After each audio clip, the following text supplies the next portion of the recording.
Hello बच्चों, let's read this question. So the question says, draw the cis and trans structure of Higgs-2-ene. Which isomer will have higher boiling point and why?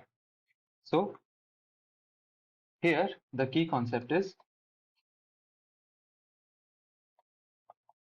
geometric isomerism. Geometric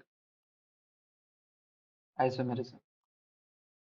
So geometric isomerism double bonded compounds में यानी कि alkenes में होता है. So यहाँ पर हमारे पास एक स्ट्रक्चर गिवन है Higgs-2-ene. So Higgs-2-ene का जो स्ट्रक्चर है that is like this. 1, 2, 3, 4 and 5 and 6. ये है ट्रांस हेक्स-2-ene. ट्रांस हेक्स-2-ene. और जो सिस हेक्स-2-ene होता है उसका स्ट्रक्चर ऐसे होता है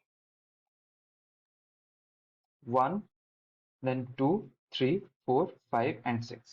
This is cis hex2ene. Now we know जो सिस कंपाउंड्स होते हैं उनकी डाइपोल मोमेंट ट्रांस कंपाउंड से ज्यादा होती है. सो polarity is more for cis than trans. And we know जो boiling point होती है that is directly proportional to the polarity. That means polar compounds की boiling point ज्यादा होती है. So boiling point is directly proportional to polarity. इसीलिए boiling point की order भी same होगी. Boiling, this is boiling point cis is greater than trans. Because जो cis hex2-ene है इसकी डाइपोल मोमेंट की डायरेक्शन इस तरफ होगी, बट जो ट्रांस हेक्स-2-ene है वहां पर दोनों डाइपोल मोमेंट्स है वो ऑपोजिट डायरेक्शंस में है, इसीलिए वो ईच अदर को कैंसिल आउट कर देते हैं.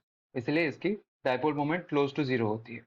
एंड जिसकी डाइपोल मोमेंट कम है उसकी पोलैरिटी भी कम है, और सिंस ट्रांस की पोलैरिटी कम है इसलिए इसकी डाइपोल मोमेंट भी कम है.